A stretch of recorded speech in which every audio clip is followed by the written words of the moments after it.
Nah. Rita. It's Black Herstory Month. Black Herstory. Oh. The history of bitches. No, I'm joking. I'm joking. I know somebody mad. We should also highlight one comment. Find a comment, cut and paste it. Let's put it up there and talk about it from the last show. It's always somebody that got the wrong idea. Oh, we love it. Oh my God. Let me. Yeah, find one of them goofy comments that some of you punks be leaving. Not the punk. You assumers. Look at all these assumers surrounding me every day. Hey, just need some time to get away from all these assumptions. I can't take it no more. Your best friend left and out of Okay. I forgot the rest. Hey man, I got the same friends I've had since I was a child. That's dope. Yeah. That's some crazy that's shit. Tight. Hell yeah, same friends. Real spit though. That's crazy. We have a comment from Valentine's Day. LOL, this is how to start a show on VD. Let's go. Let's find a negative comment and pick it apart. Okay. Preferably one that's assuming that some others. Find something that's negatively hilarious. So everybody can see it. Let's highlight it. Oh my God. The comment section. The comment section. Live from the comments. Live from the comments. Oh my God. Kraig looked like a manager of a Caesar's palace. Oh, wow. Very specific. That's actually funny. Dicey looked like a chancla throwing champ and her family. Chanclas are sandals, right? Yeah. Yeah. While she looks for these comments, hey, the Japanese have it right. Shout out to the Japanese. That sounds like an old white man, huh? Those damn commies. They got it right. What they got Damn right? communists. They got it right. They're more than just noodles. They have it right as a culture. Noodles? The Japanese are more than just martial arts, Honda Civics, and great karaoke. They have it right as a culture. What they got? What inspired you? What inspired your... Do you know how they celebrate Valentine's Day in Japan? Whoa, I don't know. I don't know. I'm kind of scared to ask. Women buy men chocolates. Fire. They have it right. Serve us, and you shall have a life full of success. Free taekwondo classes and noodles. You should be buying us chocolates, ladies. Yeah. What kind of chocolates would be appropriate for you if a woman wanted to? Man, I like chocolate chip cookies. I like milk chocolate more than dark chocolate. Yeah. I like chocolate filling and stuff. I just like chocolate. You know what I mean? Chocolate chip cookies was number one on some Number chocolate. one. So on He said, you sprinkle them. It's not chocolates, man. the sales of chocolates in Japan go up 20% on Valentine's Day. 20% of all chocolate bought in Japan is bought for Valentine's Day. Oh, wow. The Japanese have it right. You all right? Yeah, I can't turn this off though. Oh, so Super Mario calling you? Where's Luigi at? I'm just saying, there's a mushroom here looking for Luigi. Is he there with you?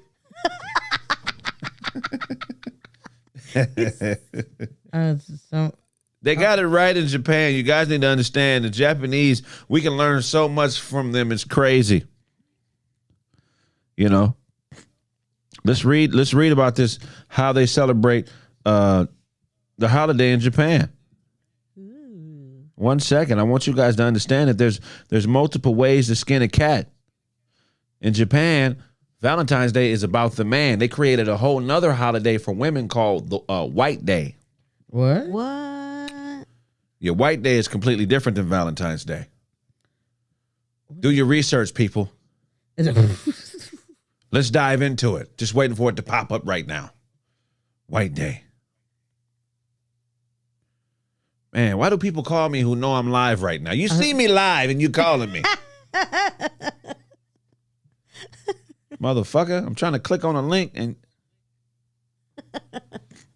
But they got it right in Japan. Let's see here in Japan. It's called what? Oh, whoa. And then my phone goes off. Okay. 1 second. I'm gonna find this for y'all. Just taking my shit a little bit to load up. Full article.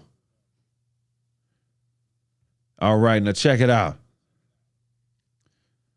Japan's idiosyncratic approach to Valentine's Day has come a long way since 1950, when local merchants promoted gift giving of cosmetics and apparel. By the following decade, Japanese chocolate companies had realized the enormous sales potential of Valentine's Day, but they remained some whatever the fuck that says. What? But they reimagined it as a date in which women and girls were expected to buy chocolate for men. A separate, less popular holiday, White Day, on March 14th, was created for men to return the favor. The 1980s brought a twist in Japan. It became expected that women would buy and hand out chocolates not just to friends and loved ones, but to male co-workers and their bosses. The practice came to be known as obligation chocolates. What? Obligation chocolates. Oh, wow. This could never work in America. Obligation chocolate. What do you feel like you're obligated to do for a man as a woman? Is there anything that you're obligated to do that you have to do? Yeah, do womanly things, I think. Like, cook and clean. Right. Those things. I feel like I'm obligated to do those things. So if a dude's like, you better do that. You're obligated to do it. I feel like I kind of do it naturally anyways, but I feel like I have to do that. I have to do that to be like a woman in our relationship. Because if I don't do it, it would feel like if we're challenging each other, we'll be like, oh, well, you're going to do it. Well, who's going to do it? Right. So I feel like I am obligated to do those things. Right. So you do feel obligated. What about you, Sarah? I don't feel obligated to do it. I feel like, especially in today's society, it's you have a lot of guys that like to cook and stuff like that. So I think it's depending on your relationship. Like, right. Sometimes the guy may cook better than you, and we gonna roll with your meal. But let's look at this. The word obligation and the definition of obligation is an active course of action to which a person is morally or legally bound, a duty of commitment. So there's morality tied up into this with Japanese culture, where an obligation for a woman is a sense of duty. She feels like she's committing a sin or going against the system if she's not participating in the obligation chocolate movement on Thanksgiving. Oh, dang. On Valentine's? On Valentine's. But the cold thing about it is this. She doesn't just have to buy chocolates for her man. She has to buy chocolates for male relatives, male friends, co-workers, and her boss. That's kind of sweet. And finance it herself. I would want somebody to give it to me because they wanted to, not because they felt obligated to. But how much shit That's the difference. Really? What's the difference? Right. The difference is that I'm doing this because like it's I feel like I want to, like I don't need to do it, but I want to because I want to show my appreciation towards you. Obligated means so like it's structured. Like if it wasn't for this obligation, I wouldn't be doing shit for your ass. I feel like I don't always want to do these things, but I do them because I know that they have a nice, like sometimes they have like a better effect on them when you kind of just keep on doing it. You kind of make it like a habit to show appreciation. You don't always have to feel it. You kind of just do it. Sometimes you don't have the time to do it. Sometimes you don't have the time to go get those things or to do something nice for someone, but you kind of do it because you want to make sure that they always feel like that. Right. Always feel like you care about them. Even when they probably made you mad that day, but just because I don't feel it that day doesn't mean that I don't care about you. I just, I don't know if that makes sense, but you know what's interesting about the perception of obligation, because here in this country, a woman would view her duty or that obligation as something that she owes to the man. But in Japan, culturally, they feel, I believe, like they owe it to themselves.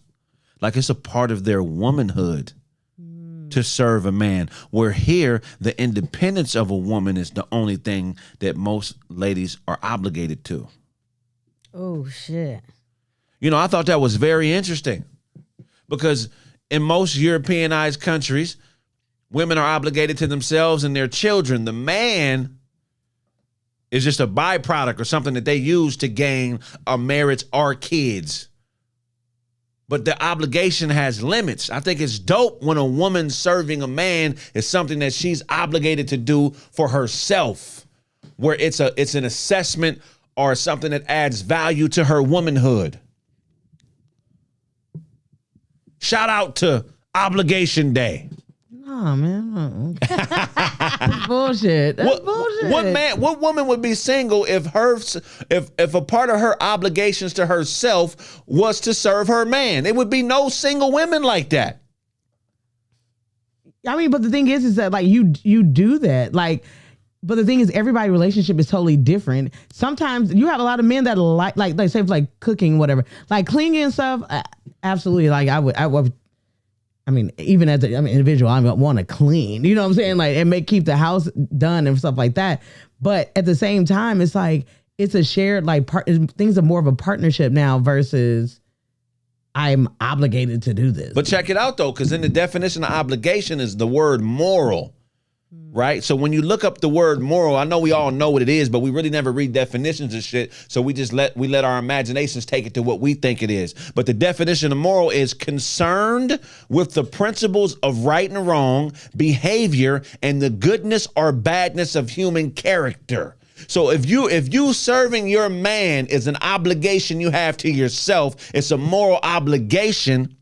It automatically puts you in the mind state of being accountable for your actions because it's directly related to your thoughts on what being a good woman is a bad woman is. But when the obligation in your eyes is to the man, the good and bad lies on whether you think the man is good or bad, not whether you think yourself, not what you think about yourself being good or bad or doing good and bad things.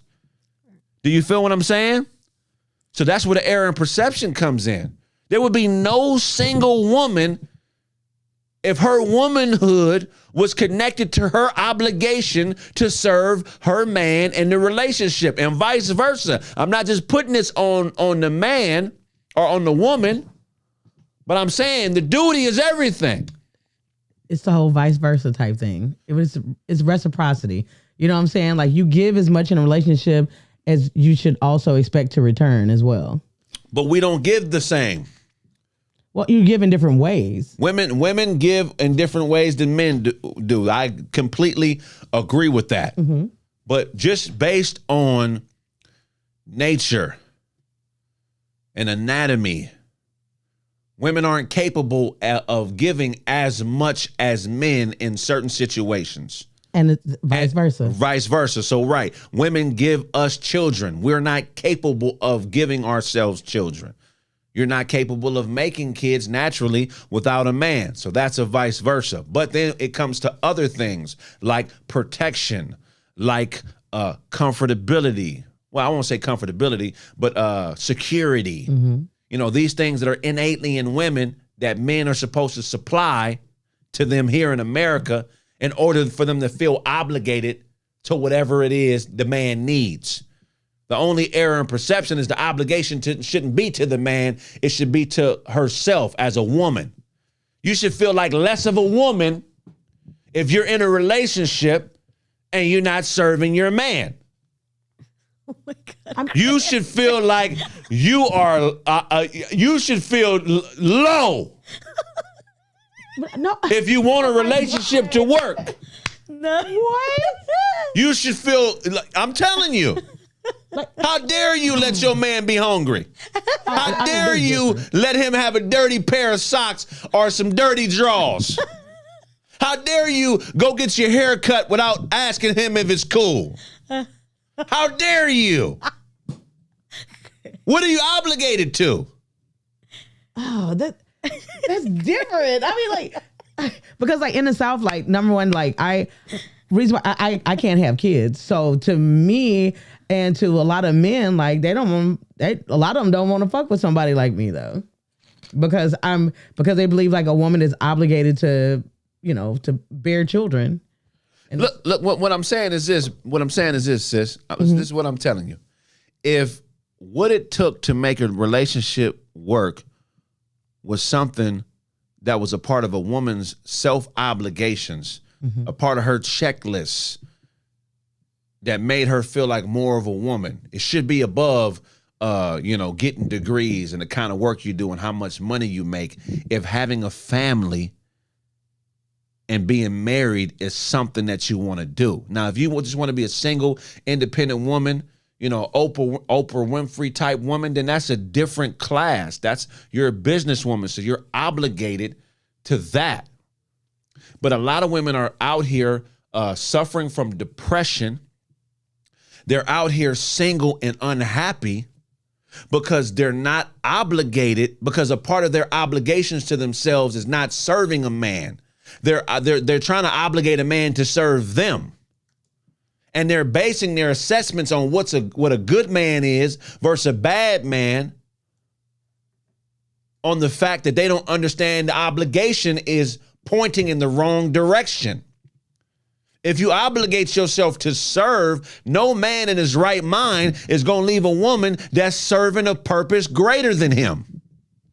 Now, I'm saying a man in his right mind. I'm not talking about a man that's stepping out on his girl, disrespecting his girl, beating on his girl, and immorally just non-good motherfucker. I'm talking about a man that's committed to you. That's what I'm talking about. Yeah. I'm not talking about the extremes. Gotcha. I know she's not agreeing with me on the low. She's like, fuck that. It's just, I don't know. It's like, it's a lot of people that, a lot of guys, they demand things that a man would naturally get. But the reason why a lot of women have a hard time giving it to them is because they really not. Because the obligation is the wrong way. Yeah. But I'm telling you, any woman that, if her serving a man is an obligation to herself, she'll never look to scapegoat or look for reasons not to respect a man, because she understands that those things are directly connected to her self-assessments. You know what I'm saying? So like, if the relationship ain't working or he's unhappy, he's staying out late, y'all arguing a lot, the first thing that you're supposed to do is look at yourself and what you've obligated yourself to and figure out on the inside, is it something that I'm doing? Right? But the way that we're set up here is it's on the other party every time. If we're not happy, shit ain't working, sex ain't good, you know what I'm saying? Then it just is always pointed the other way. Mm-hmm.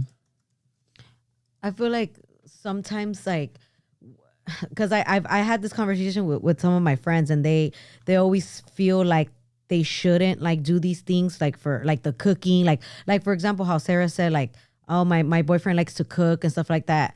And I'm like, that's good, but don't lose touch of like those things, because one day when you become a mother, like you're gonna have to do those things. Like you're not gonna wait till your husband for him to cook for your kids and for everyone. Like you have to make sure you do that, because once you become a mother, it's like, it's a whole different ballgame. I feel like everything we think as a person who's single, you just change your mind like automatically. It comes with like being a mom and like and like knowing those things, how to cook, how to clean, how to like be there for your kid, and how to like do the right thing. And it does come with like that moral thing where it's like, I'm not gonna, even if my husband didn't know how to cook and stuff like that, I would still feel like the need to do it, because I'm still a mom, and no matter what, that's what it comes to being a mom. So your husband is your first baby?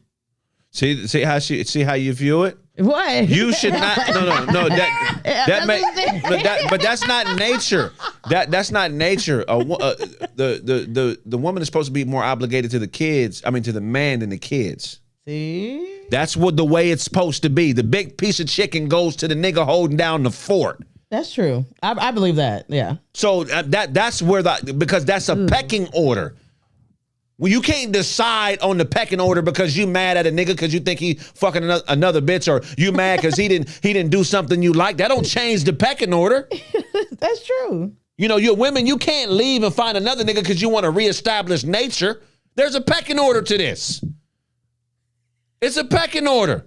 I get the big piece of chicken. The kids eat last. Because I need the energy to fight off all this bullshit that's attacking us on a daily basis. But that's because of duty. See, men, we obligate ourselves to our families in most cases, not to how we feel first. Because emotion is weakness in our community amongst other men. That's why weak niggas always try to pander and get emotional responses from niggas that are stronger than them. That's why a weak nigga try to tap at your bitch and try to see if he can get her. Or that's why a weak nigga play little games because they suffer from emotionality. It's a fucking illness when you feel like your life's work is to try to get an emotional response out of people stronger than you, AKA trolls. What, so is a woman still obligated to treat a nigga like that the same as one that's real? A woman should be. You said what? Is a woman still obligated to treat a nigga like that the same as they would a real nigga? If a woman is properly obligating the way she treats her man to herself, she won't be with a fake or bullshit ass nigga. Oh, facts. A woman that's not properly obligated to herself will let a nigga use fantasy to get her. If you obligate yourself to you correctly, a nigga can't just tell you anything. You're going to go by actions. You're not going to go by flash and flare and haircuts and how nice his shoes are. And you know, and if his nails are dirty. A real woman could look at a dirty nigga and say, oh, that's a construction worker. That nigga been up since 5 a.m. working. He not a dirty nigga. That comes with the job. He's a provider. A real woman could look at a nigga with Jordans on and Gucci belt and a Gucci belt on and say, oh, his priorities are out of whack. He got Jordans on, a Gucci belt. He's driving a 745, but he lives in an apartment. And then there's that. If you obligate you to yourself correctly, the trickery can't affect you. But what are you obligated to, ladies and gentlemen? What are you obligated to? Do you constantly attack and disregard things you don't understand? Well, then you're obligated to bullshit. Do you shun and disrespect people who show love to you? Then you obligate yourself to failure. What the fuck are you obligated to, people? You see what we obligated to. We here every week. We ain't making no fucking money off this. They pay me in food stamps at Caffeine. I mean, I could pop my collar in the liquor store, but I can't buy no jewelry or no cars with the money they pay me here. Cash App is $Bullyfoot. $Bullyfoot. You as a content creator, stop looking at the views. It don't matter. Talk to your fan base. That's why I got Discord. I talk directly to y'all. I'm obligated to give you guys the best possible experience. Sometimes I don't want the views. I don't want to troll nobody and disrespect people to have millions of views. It ain't worth it.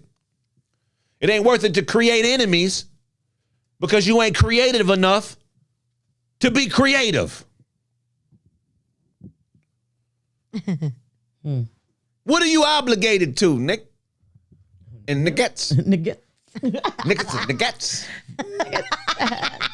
Cigarettes. The Japanese got it right, I'm telling you, man. They society has been around for thousands of years longer than American society. They took the holiday and flipped it. Look how progressive or look how practical they think. When they first started celebrating Valentine's Day about 70 years ago, they bought each other practical gifts. Things that they could use to better their everyday lives. Chocolate is not something that could better your life. It gives you cavities. It tastes good though. It's fire to the motherfucker. If you want chocolate, it's changing your life. Craig, we stay fucking up some desserts with a lot of chocolate in it. Nah. Lord. I like chocolate with nuts. Yeah, man. Sarah. Yeah. You see, Whoa. what other thing do I want to talk about? You know, Japanese live the longest. Their life expectancy is 84. That's because women is buying men chocolates. Wow. Women are buying men chocolate. I said women are buying men's. Men's chocolate and men's chocolate. Men's is That I think that holiday is pretty cool. I mean, does well besides Father's Day, is there anything else like that where you just kind of like that we have here in the United States? No, huh? that they celebrate. guy? Yeah, like celebrate just like guys, like just Yeah. No, that's Father's Day. There's no Super Bowl. men are under. Men are under. The backbone of this country, the working class, is underappreciated. It's like it's like we're not needed. You know what I'm saying? right. The nigga working at the call center, the car salesman, the truck driver, the gardener, the police officer. Firemen get a little bit of love because everybody know they make a lot of paper. But the regular everyday men, we all, they don't want us. Gardener getting no love. Ain't getting no love. When last time you dated a gardener, Sarah? A gardener? See? And my barber. Normally, He cut my shit with the weed whacker twice a week. Normally they don't understand me. You said normally gardeners don't understand. No, it's like, mm-mm. That's some funny. Well, it's a language barrier. You out there with the rusty Spanish? I know. No, but a lot of them, they were actually the guys that the two Hispanic guys. Shout out to Home Depot that helped me move. Like one of them was trying to give me his number, but he couldn't even like tell me. He had to Google Translate it. Yeah. Wait, hold on. This is weird. Because aren't numbers the same in English and Spanish? No, it's uno dos. Like if I write 12 on a paper and send it to Doce. Tijuana, but I just write 1, 2, they'll know what it is, right? yeah. See? Oh, so they know the structure of it, but it's just Translate pronounced numbers. Translate numbers is comedy. A numbers translator. He was trying to tell me his name like a million times. Juan. I was like, oh. And then he spelled it out, and I still couldn't pronounce it. I like that he tried though. Yeah, he Like, did. that's kind of cool. Like, I'm like, get out of my U-Haul, sir. So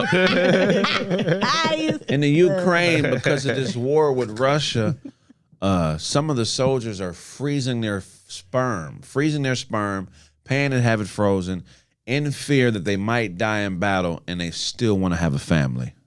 oh my god. Whoa. Wait, That's whoa. So the sad. cost of it is $55. Oh, okay. And then in order to have it actually conceived, or the process of conception, is between $850 and $1,000. Yeah, but that ain't on you. You done already did your part with the sperm. I mean, that's a great way to be a deadbeat dad. You die and you don't have to be there. Oh shit. Imagine a nigga put together a whole life collection of instructional videos because he know he gonna die in battle, so he just record like 100 hours. Okay, son, this is how you catch a ball. Look, bam, you see that? I have my hands like this. Okay, you want to talk to a girl? go to the next disc. Okay, if your mama start doing this is what she likes. Oh my god. What would make somebody do look, if I'm going to back, I don't know if I want to have kids that are. I mean, unless I get my wife pregnant the old-fashioned way. That's why. What woman would impregnate herself after a man has died with his seed? Somebody who want to have a baby. Someone that loves them, no? They be out there. You would do that? You would purposely become a single mother when there's other alive niggas that would be there with you to help you? I feel like this is a setup because I'm gonna say yes. I'm just saying, this thing practical. Why? It's different if y'all fucking and then he gets killed on the battlefield, but he dies. Then you got to go find it. Then you got to go to the doctor and say that nigga's dead now. What if you're a lesbian couple? I mean, that's different. But why wait till he dies? Why not just get pregnant while he's still alive? He's fighting the war in the Ukraine. That motherfucker busy. So now he's dead. Now it's time to be pregnant. We didn't get that In a many war-torn times to, country? you know, what if like they didn't get that many times to like have relationships? Well, you don't know need what I mean? sperm, no way then. And then like not all women get pregnant right away. A woman it's has to really love you to say, fuck it, I'm going to make my life way harder because this nigga died. It's gonna be hard when he dies if you really like the person. But he's already, to me, that's like a quitter. It's like, I'm going to go out here knowing I'm finna get popped. I ain't got, they coming for me. But You know what I'm saying? But- Literally. But just imagine, she said they coming for me. It's hilarious. But just imagine this. Hey, baby, shit, I might die next week. I'm going to battle. So take me down to the sperm bank and let me donate. So if I die, you can go ahead. Why not just fuck her right there and get, and you know what I'm saying? Right. Why not, you know what I mean? Why are you waiting? And my thing is you could have did it then. Could you though? Oh, but if you freezing it? Yeah. Yeah. This is the Ukraine. Them motherfuckers probably told, hey man, you going to war tomorrow type shit. And they gotta just get out there. You know? What, you got to jack off real fast because the mean- truck's coming? Yeah. Right. Here's a hold that AK with both hands, motherfucker. What are you doing? Mom, is this ice cream? No, that's your dad's sperm. Put it down. It's got to be some dudes out there dying on purpose so they don't have to take care of their kids. Shit, my wife got a cleft lip. I don't want to see this shit. My son might be retarded, man. I don't want to see that shit. But what don't they like Russia? Like they normally like fight dirty. So aren't you afraid that the perm could be the perm? Jesus, They giving Not out the perm. perms too. Like sperm perms, but the perm. I'm gonna say it again. The sperm would be like, what if it is like radioactive or something? So this Ukrainian kid has a perm. Who put this little Richard sperm in this bitch? Why can't he tap dance and play the piano? Sarah got perm on her mind. I know. Had a perm dream last night. I know. I'm tired of my flat tap. I need to lay this motherfucker down. Exactly. I think I better let it go. I want the 5 heartbeat. I need the bump and curl and the finger wave. So y'all love a dude a lot. He dies. You have his sperm frozen. Are you impregnating yourself? At the house with a super soaker? Turkey base. That's I'll put hilarious. candles and everything, so like that is like romantic. You say you're going to put candles? Yeah.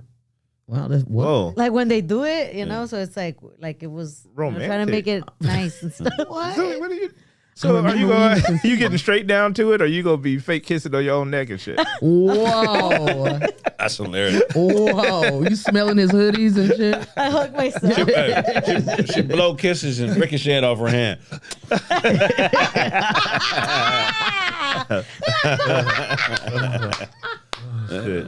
Yeah, do you guys just go straight into masturbation, or do you guys like kind of like Talk to yourself. how do you guys set it up? Because men, we just say fuck it, I'm gonna get high.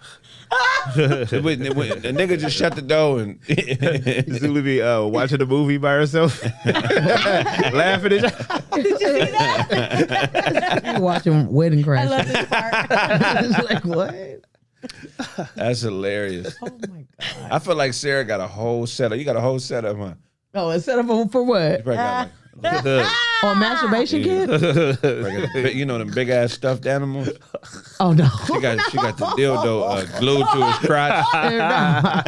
She got the dildo glued to a big ass stuffed animal's Bear has a crotch. strap on. The whole crotch area is soggy as the motherfucking crunchy. She been nutting on that motherfucker for a year and a half. Oh, my God. Put him back in the corner, Oh, my God. face him the other way. I know you do some weird shit, Sarah, because your imagination is crazy. I know, but the weirdest thing I probably ever did was like I came from a hug. Like it was weird. Like, Oh, That must have been intense. it was intense. that is unprofessional. How? Sarah? How? What? I don't know. This is the way he hugged me. I was like, oh damn, okay. Who was you hugging? A jackhammer? No, his name was Malcolm. Shout out to Malcolm. You were hugging a hammer drill. His name was Miles. How'd you come? I just all of a sudden he was hugging me, and it was just such. it was so passionate. It was. I felt like I was in a Billy D. Williams movie or something. I was like, Was y'all naked? Is it? Oh yeah. And it was Oh, just there you go, man. Oh, yo, you was naked? Yeah, and He can hug you while he fucking you. no, but he was. But his dick wasn't in me. And I was just like, oh. And then all It of was a a sudden, fucking hug. He was looking and then for it's the like hole. he it was like a inhale. Like he hugged me like like you inhale, and he pulled me like really close, and then next thing you know. Did you make the sounds? Don't you chasing waterfalls? That's what you do. Oh my God. So how long before you changed your panties? I didn't have none on. So it just dripped out the bottom of your skirt. Drip, drip, drip, drip. Yeah, it was. Somebody spit a loogie out this bitch skirt. What's going on? No, but he really thought he was doing it, but like he was like, damn, I got it like this. Did y'all ever actually fuck? Yeah, but he was went to more of a sleep after grower, not a shower, though. You know what I'm saying? He was an older guy. Oh yeah, you like old niggas. I don't know why. In case y'all don't know, Sarah whole crew is temptation looking nigga. I got nothing but love for you, Yeah, baby I niggas. All the niggas she hang with got a Datsun in the garage. And a Datsun 210, man. The T-top. Man. Every time I hear them talking, I hear a T-top in every conversation. It's T-top. T-top. I do honestly hate my Mother with T-top. It's cold mother with T-top. Man. Oh, man. I hate to say it, but it's so true. Yeah, all her homies, it was the shit in 78. Yeah. I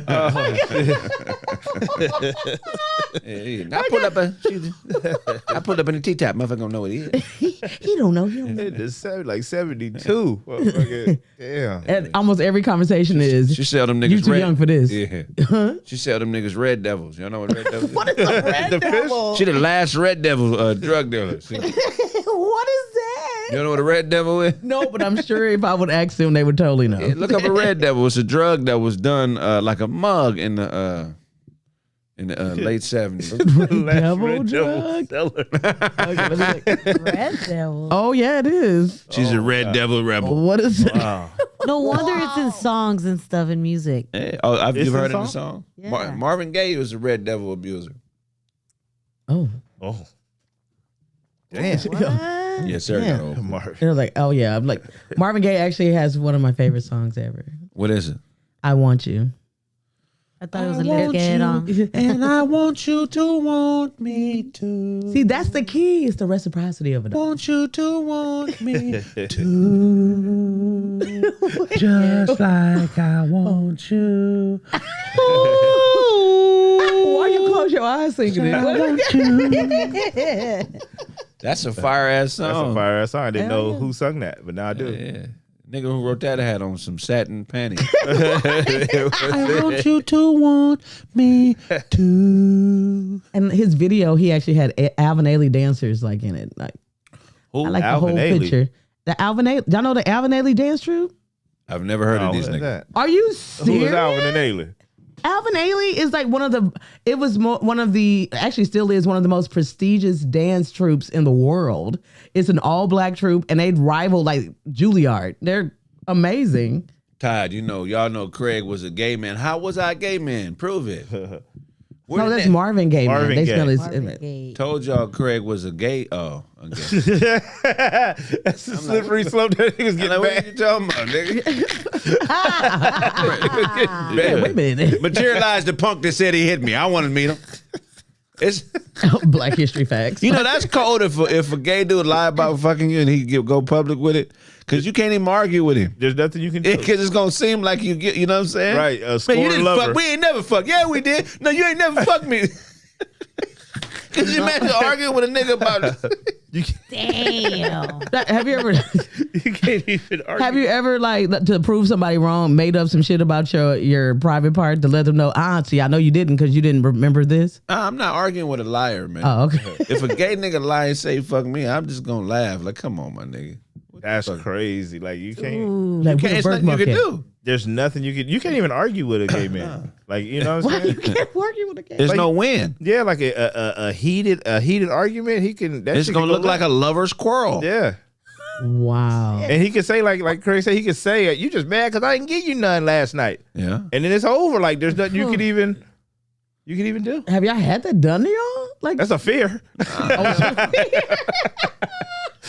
Nah, gay men are still men. They know not to play like that. Yeah, come on, that. You know. But it's like, but if you don't address it either, is that like also like hiding? Or Well, you're pretty much helpless. would you date would you date a female with a lot of gay male friends? I mean, that ain't got shit to do with me. No, but they're always around because one of my friends like her dude left her because of that. Well, yeah, I mean, here's the thing. Like, just because they gay, they still men. I don't want that energy on my girl. Because, look, gay dudes are still dudes, and niggas lie. Yeah. Niggas lie. They be having women all flustered and thinking shit that ain't even true. These gay niggas got these bras thinking all these straight niggas is gay. Mm-hmm. Yep, I get that. Yeah. You know, they got, no. It ain't Kraig. No. Swipey. Nah, niggas be lying. Just because nigga got a dress on and he like dudes don't mean he ain't a nigga. You don't think gay niggas lie on their dick like straight niggas lie on their dick? All the time. Ooh. Right. Be out there hitting straight chicks. You know what I'm saying? Like I'll try a little bit of the pussy. Fuck it. It actually was a TikTok trend. Like gay dudes actually hitting one of their straight girls like to try it one time. They had porn. What? They got porn on TikTok now? No. It was just like the guys like explaining like, you know, they wanted to try it one time Yeah. and then they picked like one of their homegirls or whatever to try it. And then they gave the report back on. They gave the report? Yeah. They hated it? Yeah. Hated it. Majority of them hated it. Somebody liked it. But they though. still Somebody bust. just got fired. You can't say you hated it, Twine, if you came. My nigga. You came in that pussy, nigga. You ain't gay no more. You a sellout to your community. You should be ashamed of yourself for doing heterosexual activities. Damn. You would shame your boyfriend like that, Twine? Imagine her getting pregnant. Oh. Yeah. That's rougher than the dead soldier. That is rougher. Can you know how there's women that explore and then they kind of like they test the waters and they kind of like come back and they realize, you know what, this is not for me. Men can't do that. Yeah, you cannot. That doesn't. Once you get corn on your dick, it's a wrap. What? Yeah. Elote.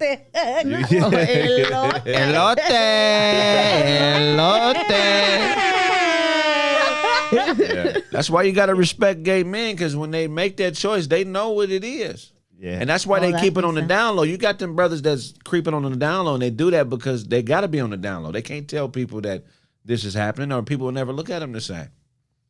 Damn. Right. That's the reality. You do Comes with a lot. You do something strange for a piece of change in the damn 6th grade in the closet, then you got to live with that forever. What? Wait. Is it true that every male has a gay moment? Every man, what does no. that mean? That like when there was like a situation that was kind of like gay and you knew because you didn't initiate it, you knew that you weren't that way. What? Every man has been hollered at by another man and didn't realize it till later.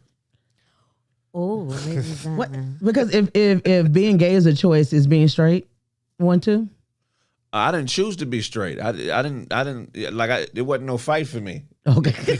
You understand what I'm saying? Like, oh shit, I got the woman right here and the nigga over there. Shit, what should I do? It just was a natural thing. Y'all think Billy was trolling y'all. Somebody said Billy gay. Y'all got to realize that about Billy. Billy was trolling, man. Yeah. So the thing about Billy ain't scared of nothing. So he ain't scared of y'all. He ain't scared of what people think. And at that point, he was trying to do whatever he felt was necessary to destroy a man that he viewed as his enemy. That's what that was about. I got love and respect for both of them brothers. I cracked some jokes about the shit when it happened that I kind of regret, because D-Lay and Billy are two dudes that I really fuck. I think they good niggas. So, but yeah, you know, I didn't choose heterosexuality. It just there was no other choice. There was nothing else to consider. There was no period in time where I didn't know. Right. You feel what I'm saying? As soon as I laid my eyes on Claire Huxtable, I said, oh that's what it's about. Felicia Rashad is how I knew I was a man at 3 or 4 years old. I was like, oh my God, this is crazy. Is she still married to Ahmad Rashad? I've been divorced. So she's single now. Would you give her a shot? Or she's like, okay, Man, she that cold, man. I probably wouldn't, but I mean, to me, she the best thing. Woo! Oh,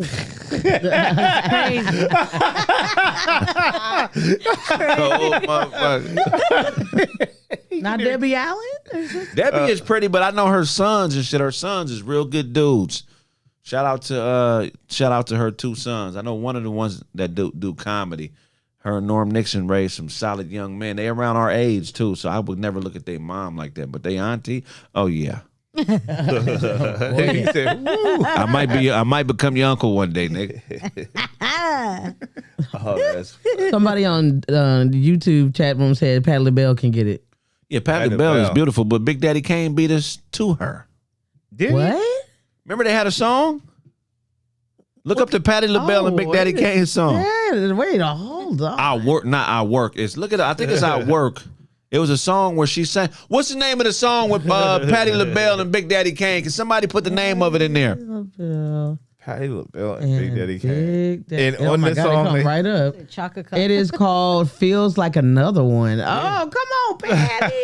Like another one. Yeah. That mean he was smashing? Come on. What, did they say something in the song? Like, I was smashing you last night. Smash a pass, a smash, pass. In the back with the sassafras, and then I smash Patti LaBelle in the ass, and I smash the sassafras and bass. No, it wasn't none of that type of shit going on. But that's Big Daddy Kane. He sound like a hit. He was the first sex symbol rapper, you feel me? So I assume if I seen a woman in his vicinity that he at least shot his shot, you better have shot your shot, Big Daddy Kane. Somebody said raw. Oh, wow. Yeah, you know she'd have had no eggs at that point. Oh, she did. Whoa. Sassafras, and then I smash and pass, and Patti LaBelle's ass. It's like she's like in her 40s in this. Because she's like 78. Okay. Well, she Patti LaBelle cold-blooded. And she's still Would you smash Patti LaBelle? Not now, but I have a feeling she's a freak. I have a feeling she's a freak. I have a feeling she's a freak. You know who Patti LaBelle is? No. Oh my God. We got to give her a lesson. Let's give her a lesson. Pull up, but don't do the audio on Patti LaBelle and Big Daddy Kane. Let's see that video. You want to see the video? Yeah, I want y'all to see why I thought they were smashing. Pass the frass, and he smashed Patti LaBelle right in the ass. Has to pass.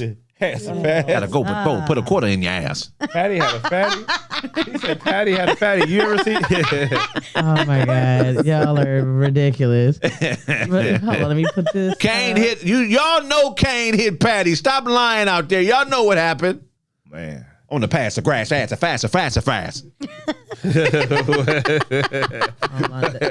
Hold on.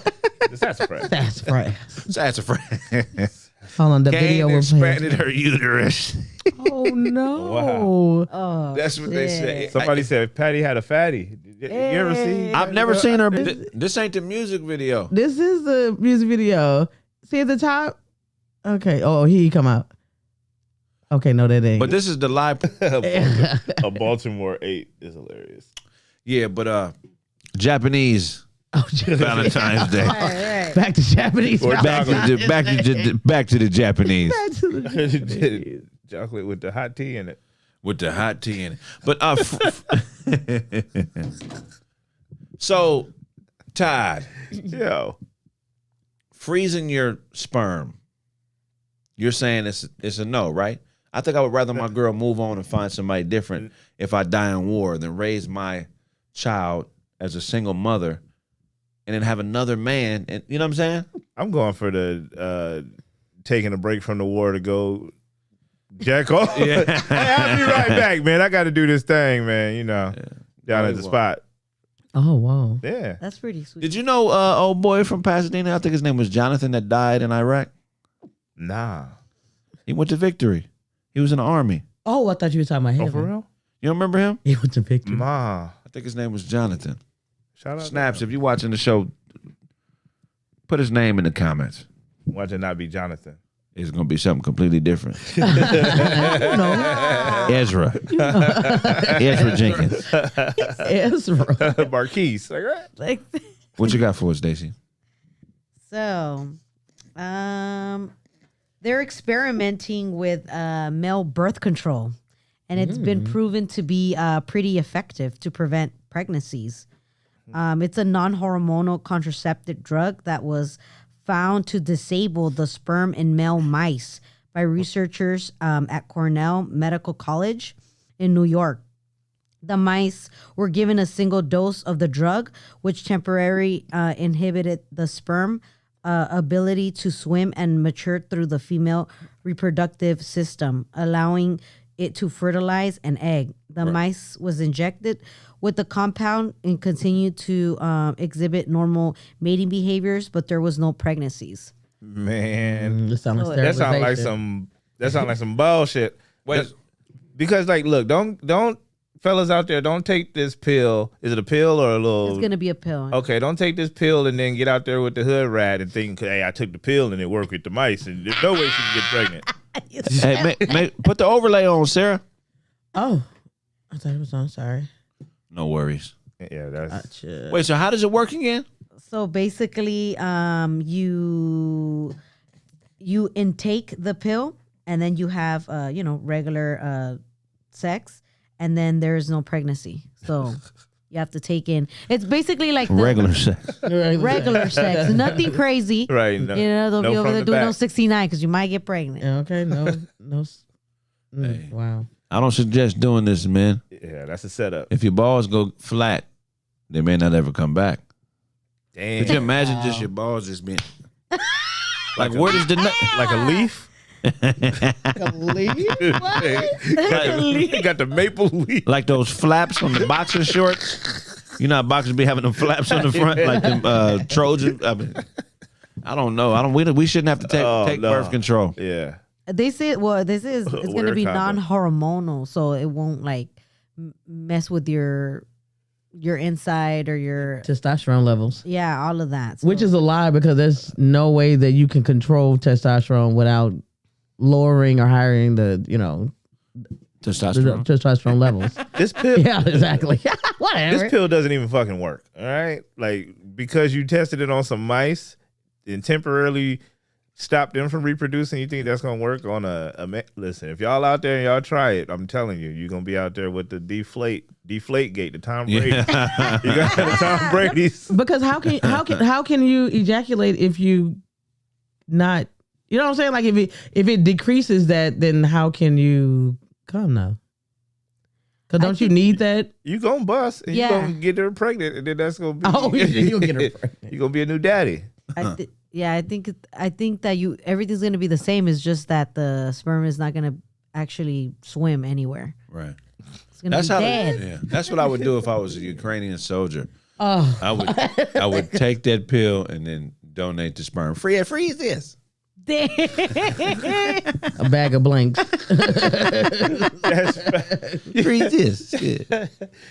Man, they're not gonna let you come back to the little sperm bank. Like you out there with the defectives. I'm gonna be dead. Could you imagine being in heaven like 100 years later and the motherfucker die and come up there? They look just like you. Like, hold on, man. Hey, Nigga, Dang. Dad? I got rid of you, nigga. Dad, is that you? Motherfucker say, God says a nigga up here look just like me, and he right. Look at him.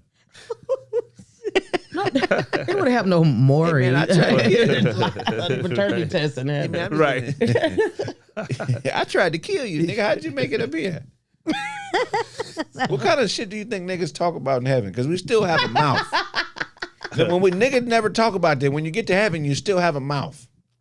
You just think motherfuckers up there quiet and silent. chilling. What type of arguments lie. are niggas having in heaven? Better not get too loud with your argument. You know, fuck you. Oh, hey, you out of here, bro. You're out of here. I feel like everybody can sing in heaven. Like the arguments are like two R&B singers. Oh, don't you come over here. You know what I mean? Like I feel like niggas is like, but then again, you know. Why would I do that? Like niggas sing, argue in heaven. This is Mr. Big. How you doing, Mr. Big? What the hell is going on? What you mean? What's going on? Just because you're sleeping with her doesn't mean I'm getting rid of. What? What the hell you doing with her? Talking to her, walking with her. I'm flying with her. That's how heaven arguments go. It's song. You know what I'm saying? Oh, that's funny as hell. I feel like they'll be Hell is lying going in on? heaven. You know who probably got a podcast? Pac and Biggie got a podcast together up there. What? That'll be fire. That'll be fire. Wouldn't it be? I would love to. Well, Who's I'll up- wait on hearing that. Who's up there hating? It's got to be at least one hater that made it. Oh man, who's hating? And it's going to be surprising too. The name is going to be like, God damn, I never thought I would have. Grandma up there hating? He's like, Maya Angelou is that? A Maya Angelou hater. Oh, man. I mean, because they're all right there. You know what I'm saying? You got Harriet Tubman's there. You know what I'm saying? You got You know Maya Angelou and Harriet Tubman don't get along. right. You ain't did You shit. can't even bring up Maya Angelou around here. Fuck that bitch. Okay? She ain't did shit.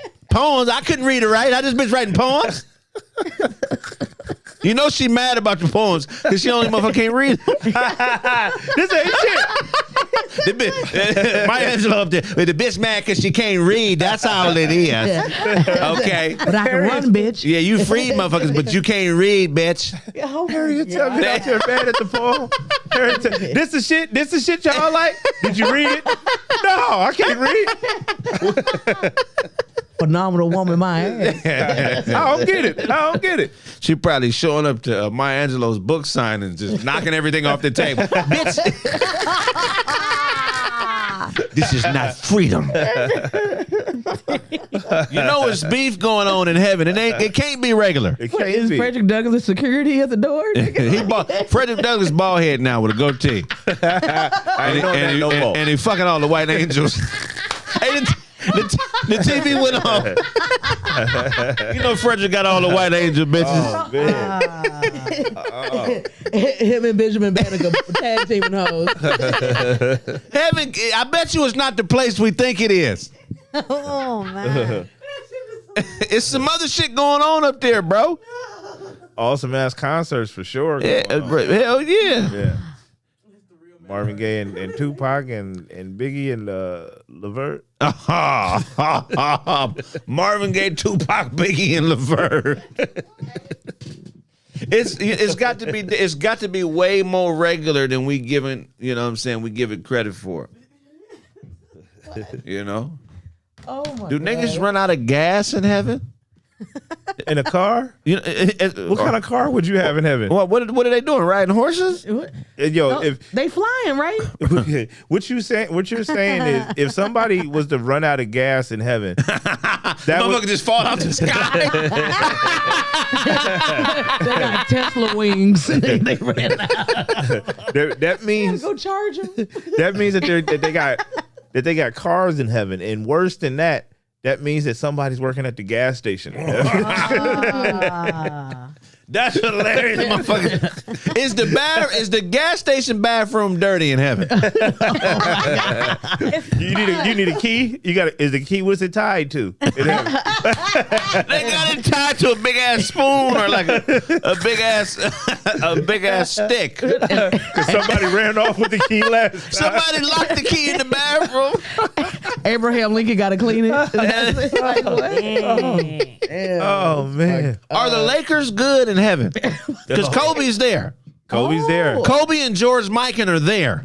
Will's there too. Wilt. Well, did he man. get drafted? I mean, shit. I think you play for whoever you play for on earth is who you play for in heaven. Oh, that's not fair. They do trades. You're a Laker forever, so we already know Kobe's a Laker. Kobe's a Laker. What? Elgin Baylor, that's a hell of a team. Elgin Baylor, Kobe Bryant, Wilt Chamberlain, George Mikan. Dang. Whoa. Is that the best? Is that the best heaven team? Who got a better heaven team? Who got a better heaven team than the Lakers? I don't think nobody. Oh, the Celtics. They got some more members. I mean, they got Bill Russell. they got Bill Russell, but that nigga can't dribble. That ain't enough for Oh, Kobe. true. The Kobe Yeah, they get them. Kobe era. Yeah, Kobe is the coldest hooper in heaven for sure. Wait, so That's are the crazy. Dallas Cowboys like are they the coldest NFL team there? Like, They got a lot of dead players. Who they got? no, they don't. They don't. They got Walter They Payton said from Derrick Rose Bears. knees is in heaven. hey, you giving out blessings up here. Let me go and get them knees, man. I was never really that good. Let me get them knees. Somebody said Wilt Pray for them knees. and at least 9,000 of the 20,000 he smashed. Nah, I think if Wilt really smashed 20,000, probably more than 9 is up there with him.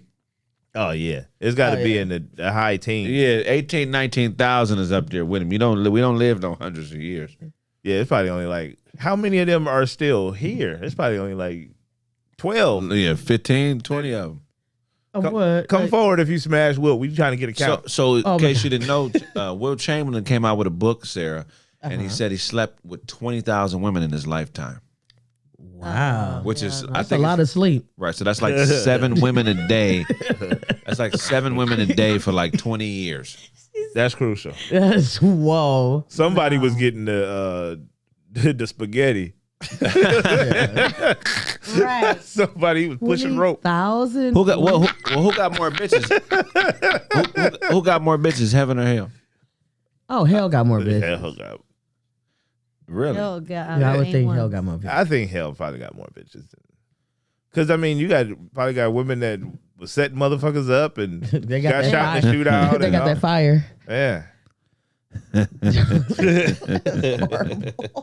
Yeah, it's a whole different place. But I wouldn't.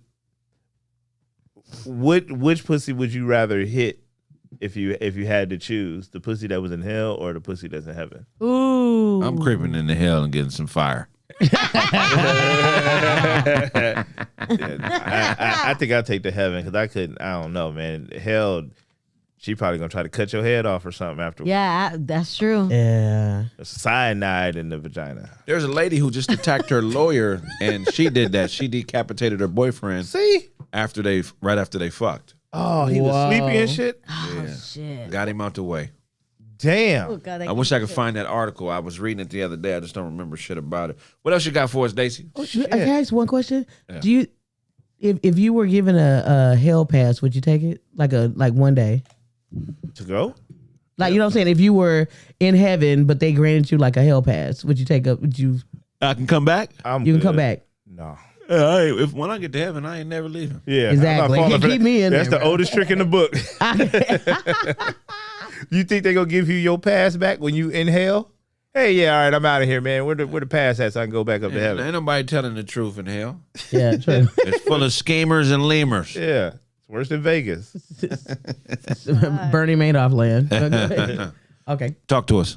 So, George Lopez has been getting super, super crazy heat by the Latino community because he was on his Oh My God Hype podcast and he was interviewing interviewee, and he was bringing up. He was saying he used a comedian that is known. He just did a HBO special named Ralph Barbozo.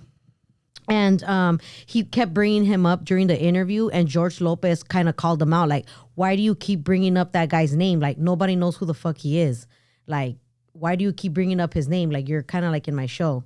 And he was just kind of like, the interviewer kind of got like, looked at him sideways and was like, what do you mean? Like, I'm talking about him because it's important to speak about upcoming Chicano comedians. And George Lopez was, we don't know who the fuck he is, so stop bringing him up. And he's like, I paid the way for the rest of the Latinos to, for the rest of the Latinos to look up to. They know what they have to do. And everybody got really angry because they thought that he wasn't trying to help and that, he's not really down with the community. Wow, I gotta watch the clip. I think I understand what she's saying. So basically, that comedian who's a very funny young cat, I've seen him before. He's funny. He did a show with George Lopez on TV, and he kept bringing up the name of another comedian. So it was like the friend of that Ralph Barboso that was interviewing with George Lopez. Yeah, this is Ralph on here. So his friend was in a podcast with George Lopez, and he was just kind of like saying like, yeah, we should uplift our people, and we should try to like, once you pave the way, you should be able to bring people up with you. And George Lopez was like, nah, I'm not gonna do that. I did my work. I had to do what I had to do. Like, what you have to do, so you do it, and stop bringing up that guy's name. Okay, I get it now. I get it now. Yeah. So look, I gotta watch the podcast to make a completely educated decision on how I'm going to respond, but I will say this. You can't help everybody. I know we want to, but some people ain't ready. You know what I'm saying? And you could put yourself in a situation where you could be at risk of fucking your shit off if you choose to help the wrong person. Because some people will try to sabotage you because they're delusional about what they are and who they are in relation to the entire world.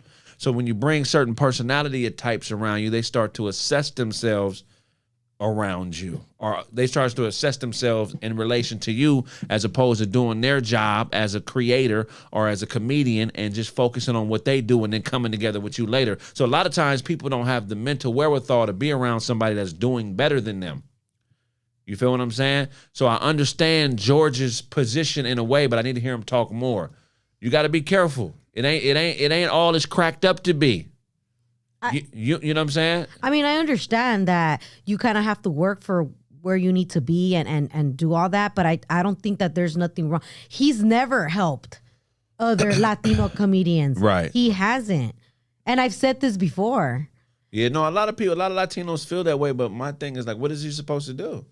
Well, just like bring them like, and it's crazy because now there's more people coming up with like that. But he likes to be the only Latino in a comedy show. Right. He doesn't like to be with others. Oh, really? Like officially, like nah. Yeah, he like if there's gonna be him, like no, he won't do it. Right. So there's like scandalous things that he does like that. I mean, I get that. You know what I'm saying? I get that. I mean, I get that. Here's So also too though. He said. He said that? Yeah. So this motherfucker standing by the door. Hola. And the motherfucker, hola, get the fuck out of here. This motherfucker knows Spanish.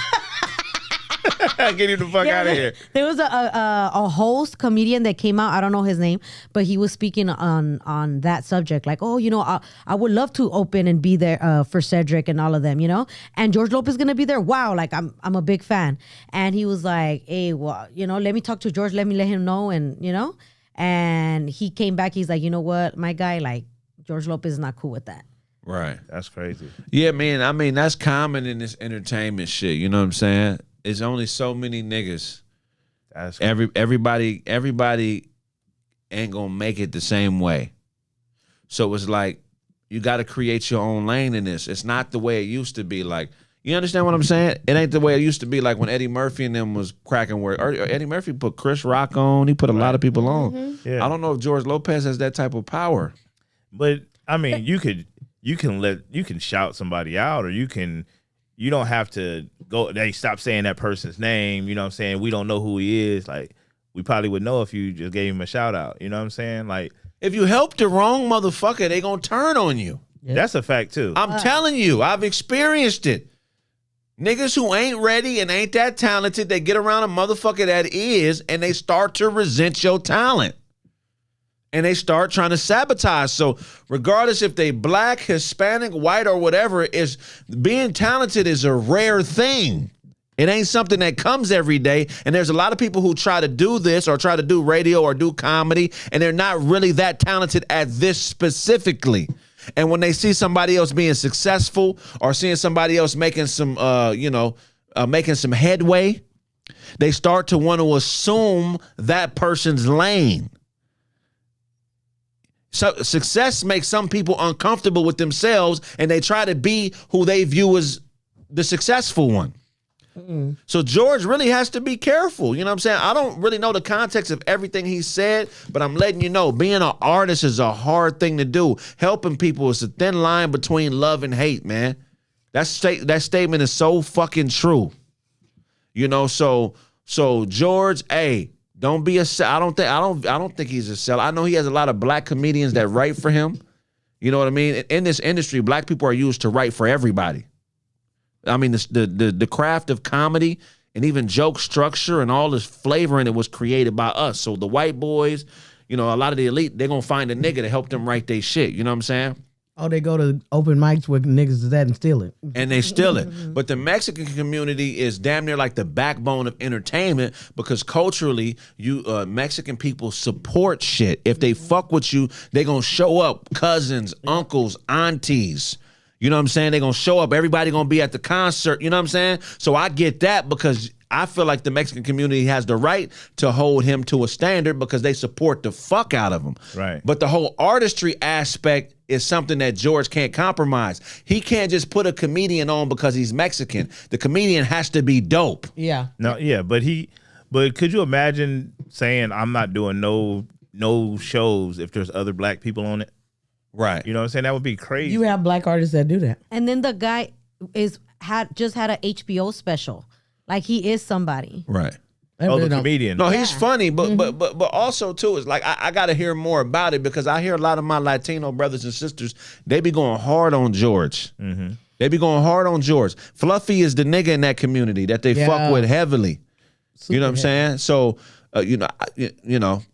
I feel like it's sometimes it's because we are hard because there's a few of us, so we expect them to do what's right, which is those simple things. It's not even like I don't think we're asking him, get him a job. Like there shouldn't be that big of an issue. Just mention this upcoming person. But at the same time, you also don't know. I would love to hear his perspective of why he chose violence like that. You know what I'm saying? Like, why does he think like that? In the interview, he was like, yeah, I've never helped anyone out. Like, and I'm not going to.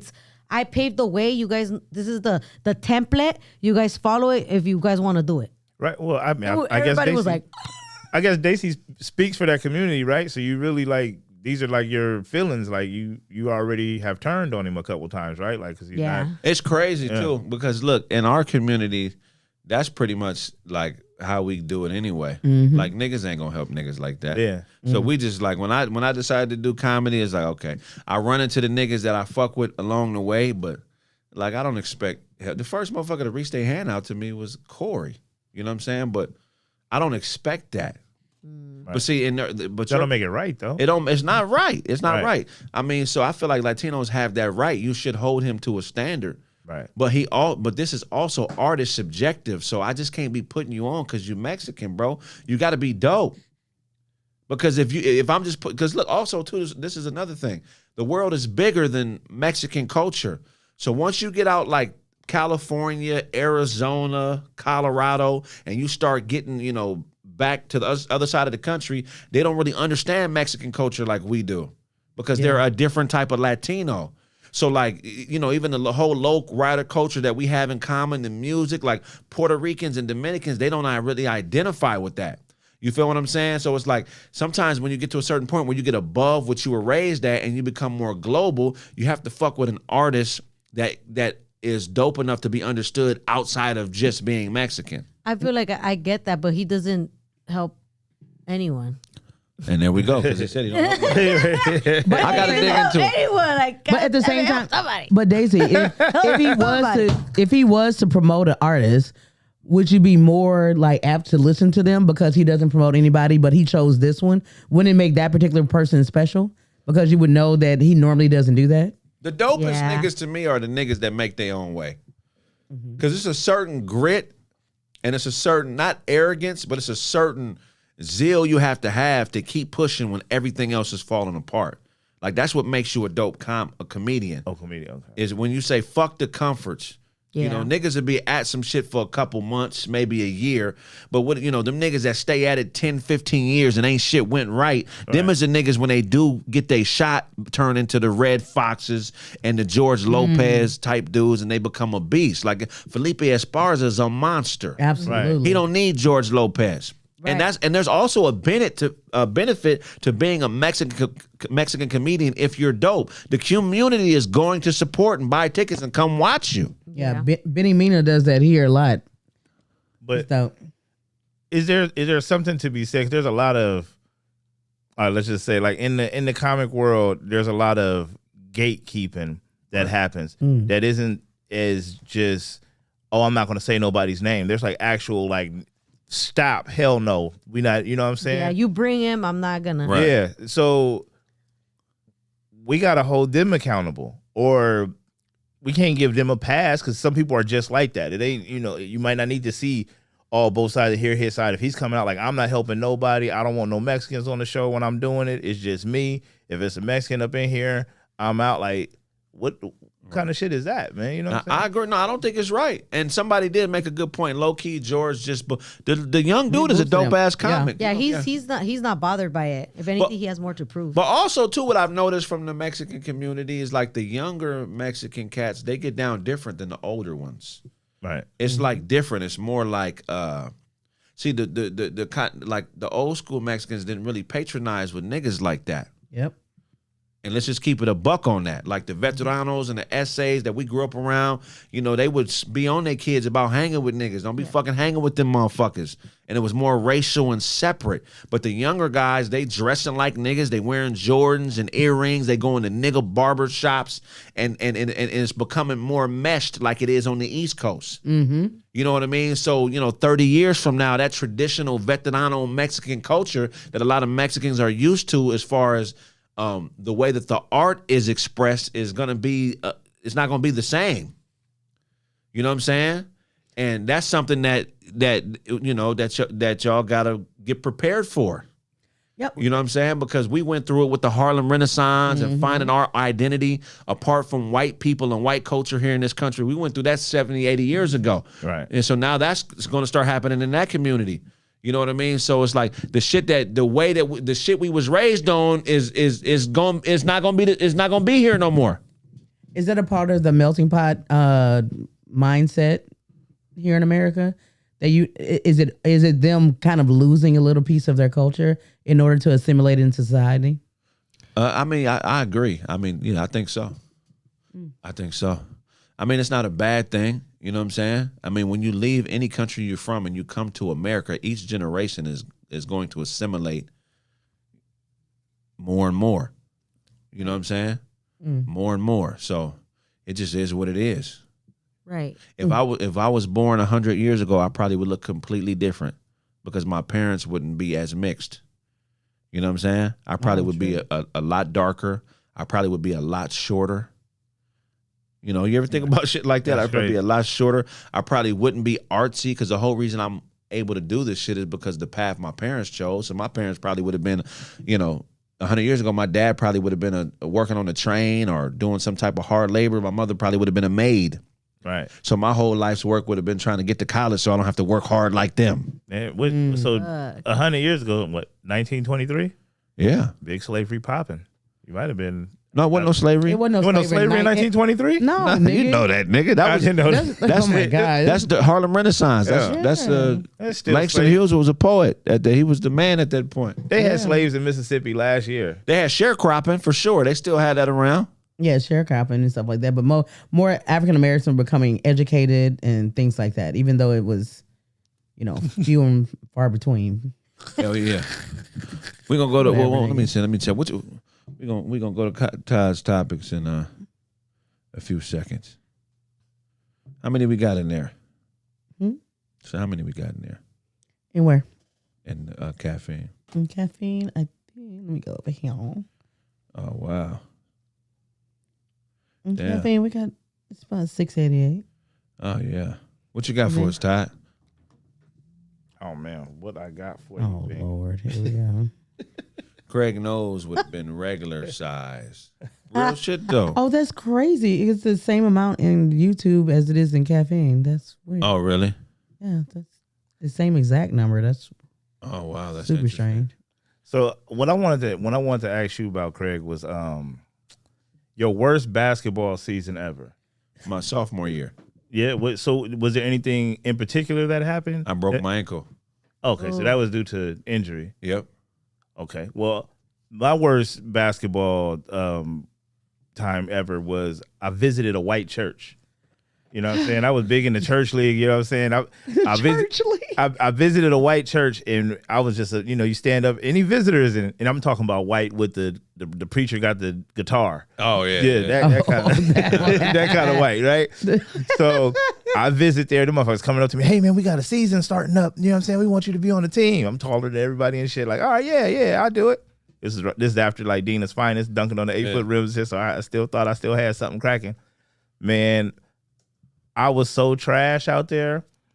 I was so, and when I walked into the gym, they was high five. They all knew my name and shit. I didn't even see these other people at church. Oh, Todd, we heard a lot about you, man. You gonna bring the team to the promised land? And I remember, the promised land. I remember, and this was a whole season. What church was it? I don't even know. It was in some church in Covina, some little church in Covina Assembly of God. Probably was, yeah.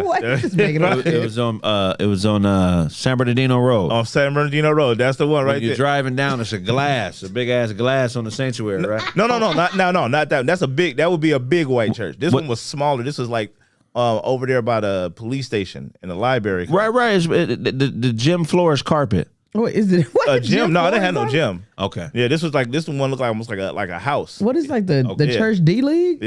Yeah. Oh. So I get out there and I'm talking about over a season. Now, if this was one game, that'd be one thing. But throughout the season, I didn't make one shot. Yeah. I mean, I was getting past people. I was on some Westbrook shit. Right. Getting past people, getting to the hole and breaking a layup. And I remember when it got real, the point guard, short Asian dude, he looked at me. I was open, and he just refused to pass me the ball. And that was like, look you off. He just looked at you. yeah, it was like, yeah. And I'm looking like, come on, don't be like that. And he's like, it's like that, Todd. And pass it to somebody else. That's like game 5 of a 10-game series. Right, right. 10-game season. So to go in there and to be that LeBron. They thought, hey man, this dude just walked into the church. He taller than everybody. He's ready. Oh man, this is what we need, because everybody else in the league was just like them. It was other little white churches. So I was really supposed to be out there dominant, and it just never cracked off, man. For real, yeah. I broke my ankle, and I didn't play half the season, and that was horrible to watch. I suck at sitting on the bench. No, you're not enthusiastic or nothing? I'll be enthusiastic, but I really literally feel anxiety that I can't be out there. Oh. You know what I'm saying? So I just remember feeling a lot of anxiety, like I wanted to play. It was terrible. That was a terrible season. My sophomore year, we weren't that good, too. We probably won like 12 games or something. Didn't make the playoffs. 12 out of how many? Probably like 24, 25 games. Okay. I did my best work on the bench. Most spirited 3 years in a row. I keep my chair the warmest. Check the temperature on that chair for me. Everybody else's towels folded up. 100.2. The flavor of volleyball. You can reheat a cookie on that motherfucker. That chair is hot. What? Yeah, you can read a cookie on the chair. I mean, it's a hot chair, man. Yo, if you Look at that chocolate morsel melted on the bottom of that cookie. What? if you got a cold cookie out there and you place it on someone's seat to reheat it, Yeah. a grimy individual. Dip it in no Hot milk. box. It's all, I saw. You don't need to dip it in no milk. I softened it on the chair. It's soft now. Nice and chewy. Oh.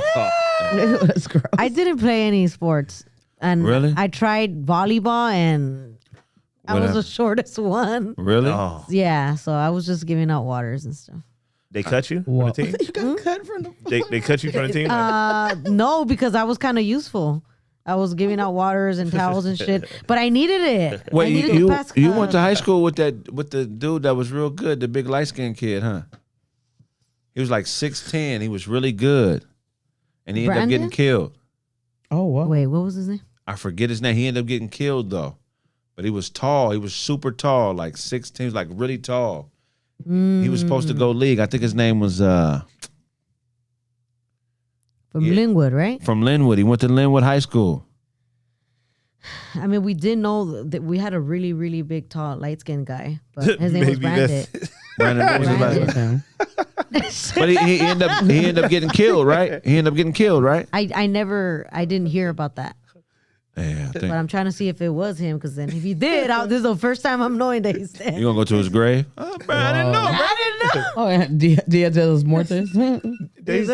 Daisy repeated all the clues back to us. Yeah, she said, I was like, just making sure that your clues are aligning with my clues. When he was saying it, he's like, "Who the fuck?" What? And then there was a guy. He was tall, Claro que no. 6'10", light skin. it was cold though. Claro que sí. We're gonna go to a quick break. When we get back, more roast with the host. Anybody in the Discord? Yeah. Tell them we'll be back in 5 minutes. I got a Detroit Piston. Okay, let me try to find one that was here. Okay, all right. We're more to come in a minute. Wait till I meet. We'll be back. You meet Drake? Dina, stand up. Shout out to Daz and Corrupt. We next up. Yo, collective shit. Label. Let's get it. I got a question. Yo, if the question is who bad is me, the answer is a casualty. I'm actually a tragedy, an everlasting battery, a microphone, a ganja leaf is all I need for third degree. I hope you act accordingly. I'm trying to live affordably and morally, but more of me. I feel the O be more of me since God been opening doors for me. The devil moved next door to me, but I just be ignoring him. I know he trying to torture me. I know he see that store to me, a golden road like Dorothy. They trying to take the sword from me. My odyssey is odd to see. I ought to see the art in me. It ought to be apostrophes, acknowledgements, apologies. I'm tired of all these mockeries. This fire shit is pocking me. Stop looking at us awkwardly. They cop it from us constantly. See, life is like Monopoly. You roll the dice for property, and I'ma do it properly. My bars is like a prophecy. I'm cleaner than the doctors be, and soon there'll be no stopping me. And you won't get a sock from me. Welcome to my dorm. This is word porn. Kill with this pen like Jason Bourne. I'm hotter than Cajun corn. I got an amazing form, so they ain't got nothing for 'em. Skirt off in some form. Shirt off, I'm worth a fortune. We from Dina, baby. The night I killed 10,000 MCs. We from Dina, baby. The night I killed 10,000 MCs. We from Dina, baby. The night I killed 10,000 MCs. We from Dina, baby. The night I killed 10,000 MCs. Yo, counting dinero in an Alfa Romero. Blue notes like Harold, made in Dina apparel. You see with that big talk, you'll see hawks like Pete Carroll. The streets narrow, and yo, I'm seen as a pharaoh. I was raised around hemoglobin and reefer smoking. These niggas a bust on you. You need a token? Start provoking. Of course we smoking. The road spokesman. Flow sicker than Chad Boseman. Rest well. These niggas walking and talking like Nextels. Hey yo, I seen a lot of crack sales. And I seen a lot of Max shells. That's why I rap well. Hey yo, bars are back, L. Spit fire like a big dragon. Wildin' out like Nick Cannon. It's feast of famine. This MC fly like Biff Tannen. I'm standing with Fred Hampton. The Rose City stamped him.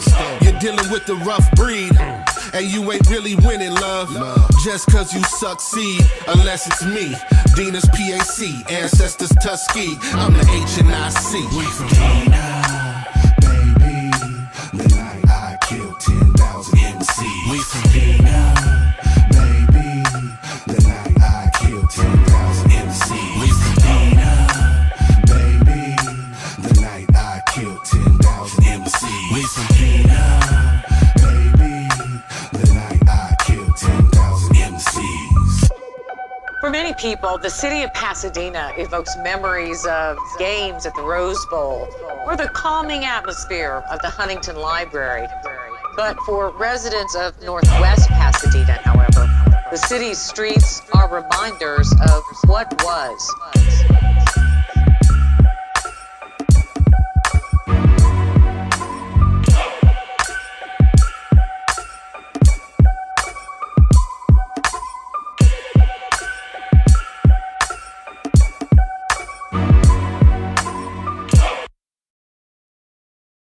Gonna say one. Okay, here. And we're back. Don't you worry about it. Don't you Shout out to worry. Snap. This niggas, we live. Hello, everybody. Dina Collective. Shout out to the Dina Collective. Yeah, that's a dope ass project. Mm-hmm. Snaptastic out there with the bars, man. That's Yeah. right. I haven't heard him sing. Snap is, man, that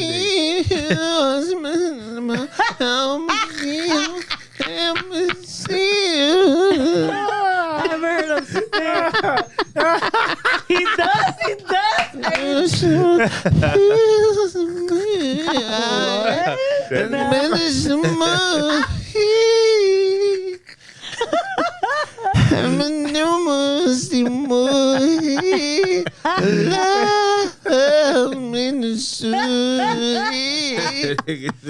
Somewhere between Ricky Bell and Wanye is the Snaptastic. Snapchat's got voice. that high pitch. Yeah.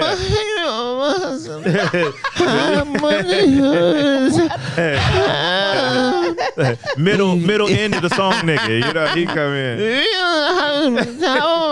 He sound like that nigga from Police Academy.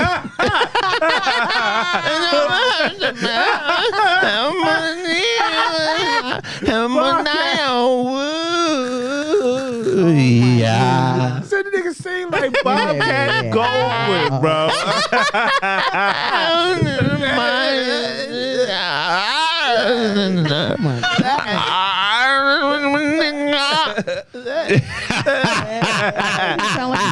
What 12? Nigga ain't on no shrooms, nigga. Shut the fuck up. What 12? That nigga, yeah. That nigga got the falsetto, nigga. That nigga gonna dope feed me when he see me.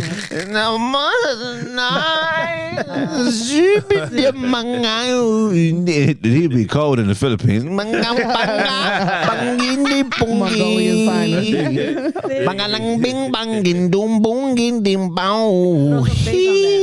What's up, man? I'm live on air right now, Big Broski.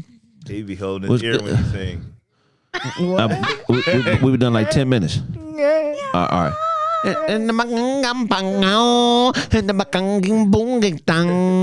Nigga sing like a choir boy from the Five Heartbeats.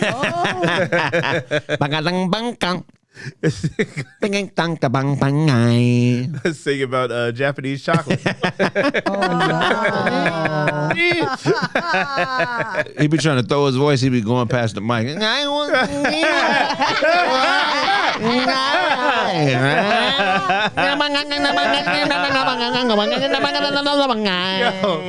got a special hatred in my heart for singers who be doing their own special effects. With the mic. Snaps the We got a machine for that, bro. Karen Clark does it. Snaps in the group, and the lead singer is Manny Pacquiao's mom. Yeah,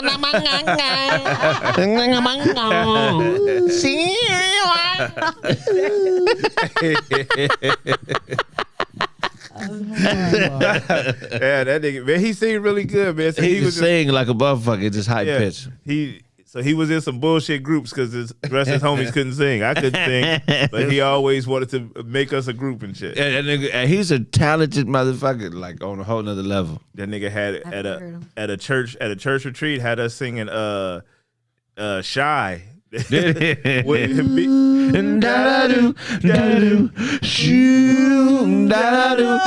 very first time that I saw your brown eyes, your lips said hello, then they said bye. I knew the right thing, you were the one. But I was caught up in physical attraction, but to my satisfaction, baby, you were more than just a friend. And if I ever fall in love again, I will be sure that the lady is a friend. And if I ever fall in love so true, I will be sure that the lady is like you. And then Snaps come in. My friend. I need someone who my friend.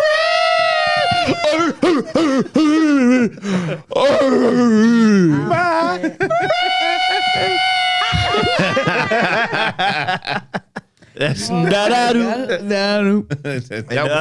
It was B terrible. Snaps, the homie Chevelle, and the motherfucker from Costa Rica who didn't even know English, but Snaps had us out there. 5, take 7, 8, get it. Hold up. Because that was kind of. That was a cold song. Get it. What motherfucker was that? Joe What was Jackson the song ass that nigga. y'all used to vibe out? Like, it come on, it don't matter. The thuggest nigga in the room gonna go and sing it. R&B. Yes. That makes sense. There's a couple. That one Billy Paul song, everybody sang that. Billy Paul. Billy Paul. What You the know what I'm talking about? fuck is that? The one about Mrs. Jones.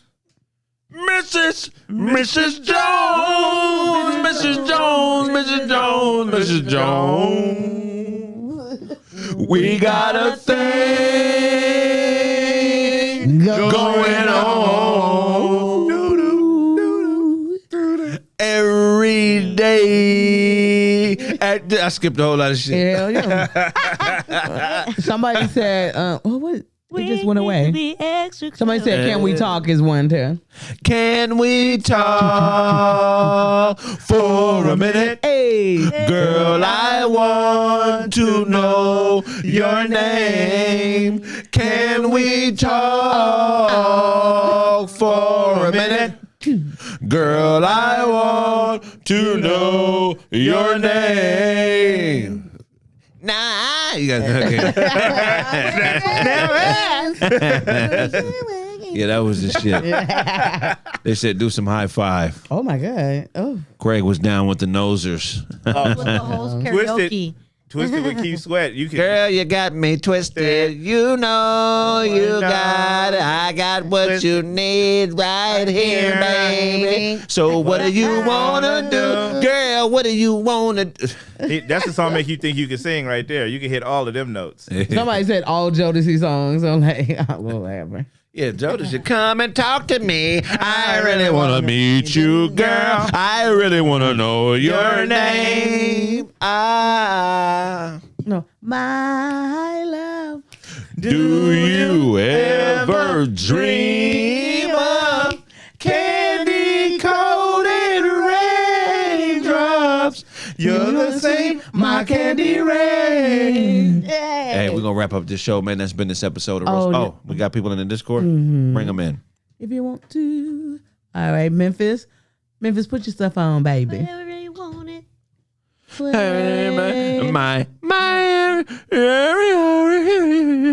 Okay, go over there. Let me get you over here. To life, Hey. back to reality, back to the here and now. Memphis, put your stuff on, baby. So I can put you over. Who is this? Memphis, put his stuff on so he can. Memphis in this month. You know, the homie Memphis. Was hiding in Maine, smoking a square, looking like a teenage bear. Who that woman hop on? Pale face motherfucker. What you in there doing? Eating up all your kids' snacks, nigga? Salute Sarah, salute, I forgot. Damn, I What forgot up, her man? name right there. But salute everybody, you know. Salute, man. You got your daughter out there selling loose cigarettes? Say, baby, go on out there and make me $20. We sell hope over here. Keep hope alive. Look at that ass nigga.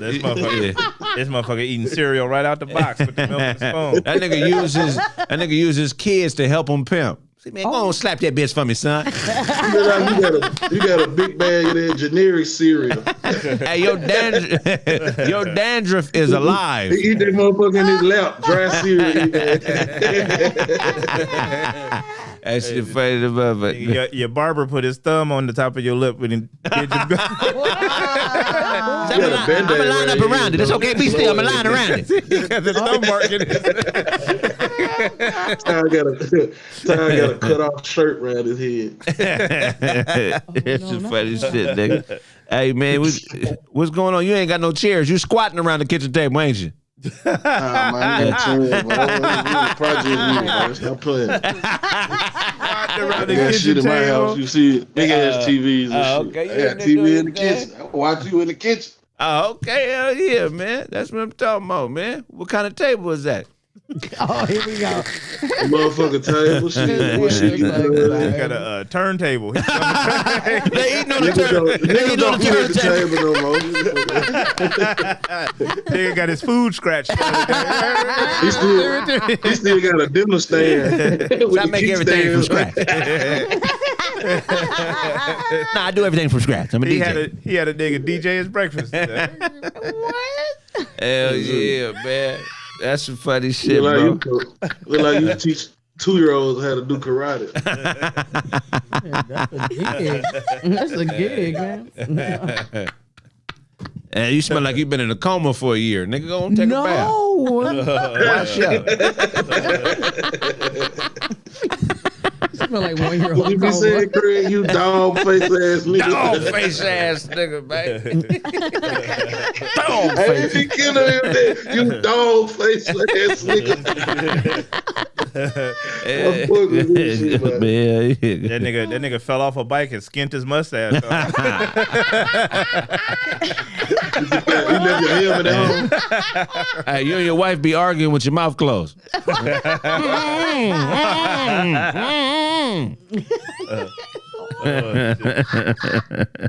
Kraig got one of them glued dildos to his bed frame. You had to sue your wife to get some pussy from her. Said, bitch, I'm gonna sue you. I'm taking you to court. 9 years is long enough, okay, bitch? I'm suing you. Kraig put on blackface to go buy pussy. Oh my god. That's some funny shit, man. Hey, man, we gonna wrap up the call and take the next caller. This nigga's so funny. That's your daughter. Kraig got his daughter on the show. Oh, you saying Daisy's my daughter? That's funny. He got his daughter and his uncle on the show. Uncle Todd. It's a family thing. Keep it in the family. It's a family thing. You feel me? I know, right? I look like Elijah Muhammad. Hey, you put that cigarette out in your pocket, nigga. I see what you did. In case I need it later on. So you sniff vitamins. He sniff his vitamins. Hell yeah, man. He be sniffing his B12 like. And you ain't. Hey, you ain't got no racks in your refrigerator. Everything in the same drawer. Nigga, ice cream, bacon, lettuce. You drink Bush Ice. What?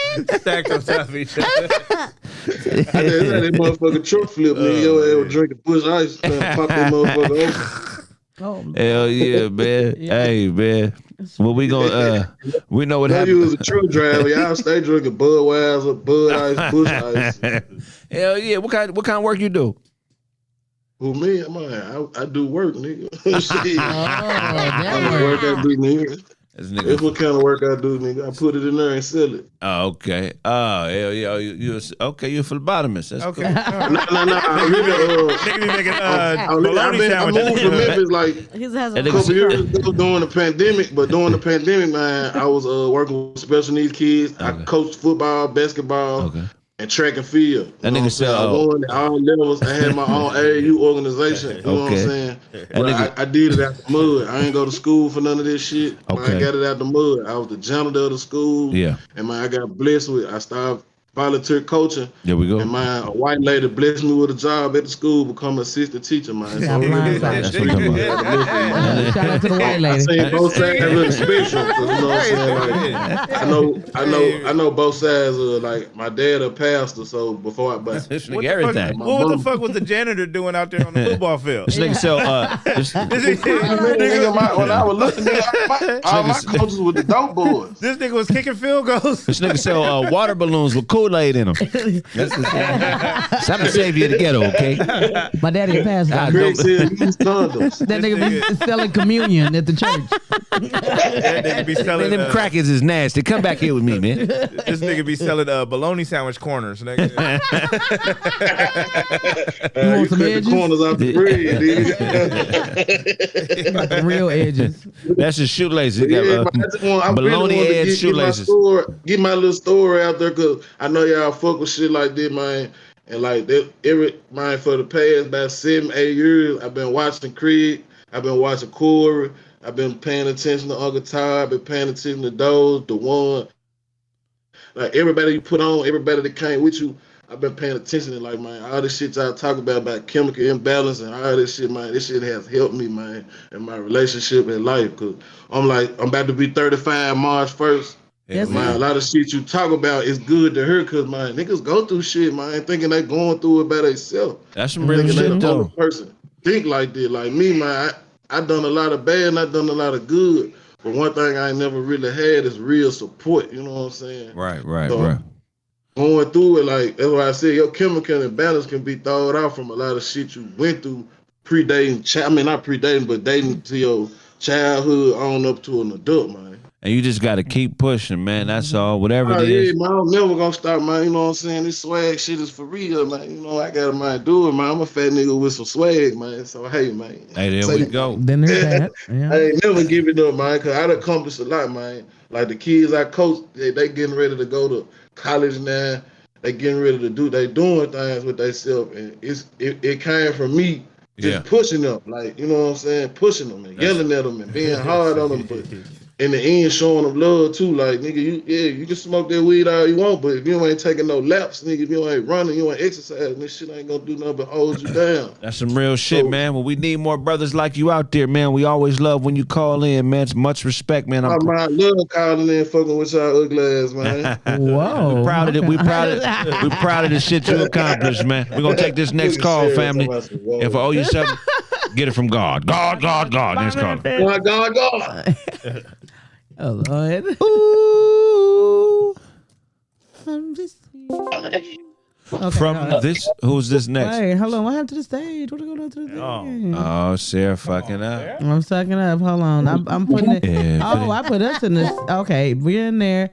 And Everybody. There we go. Yeah. Rock your body. Bring them in. What's going on? I'm trying to. Everybody. He's doing something very weird right now. Rock your body. Come on alive, honey.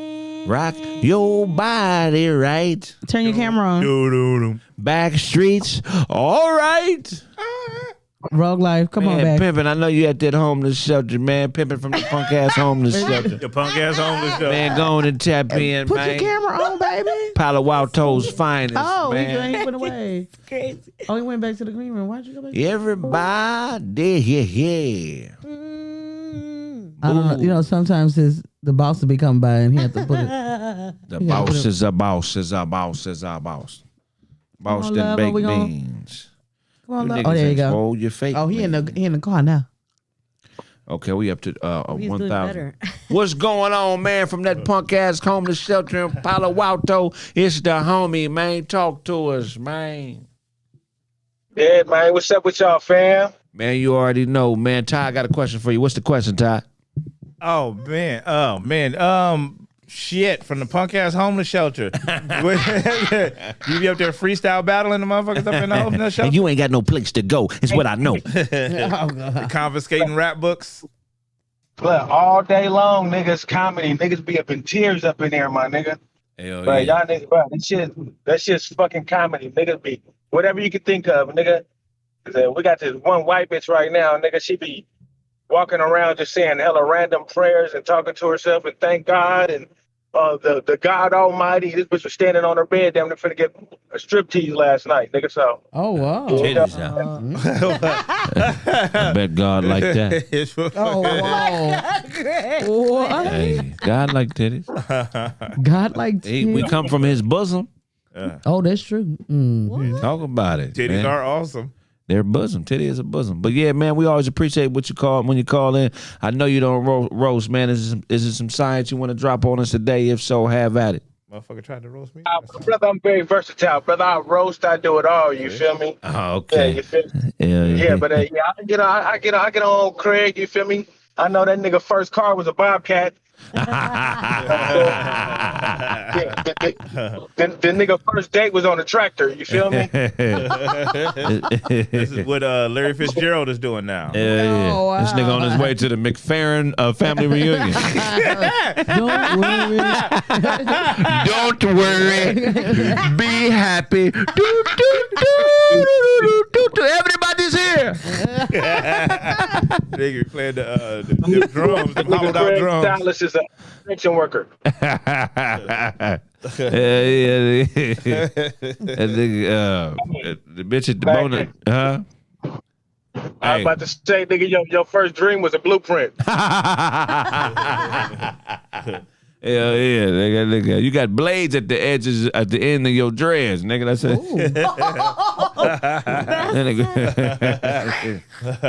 little arrow tip daggers. Man, you gotta call us when you're at the shelter, man. We already done seen it, man. That's what we want to see. We want to see you at the shelter talking to people, man.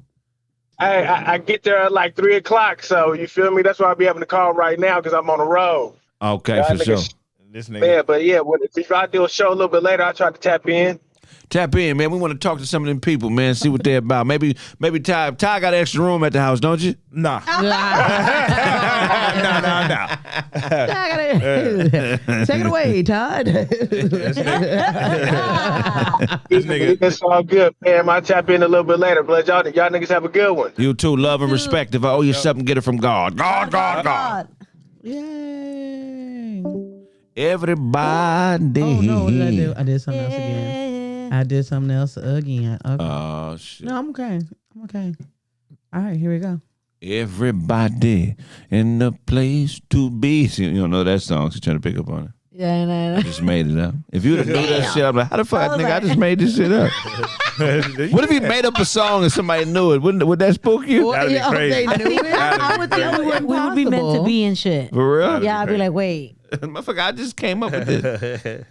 Health finish the is sentence? wealth, Like, what? and love is stealth to me. Because you. How the fuck did you know I was gonna say that? Nigga? Anybody else? No, they went away. Oh shit. Well, we're gonna keep it rolling, man. We're gonna go to a quick break. When we come back, we got Todd's show. It's called The What? I'm Out There Nation. Keep the stream going. Just go to a break. Okay. Go to YouTube. Okay. Yeah, 10 minutes. Not YouTube. You can cut to YouTube. Okay. Bye.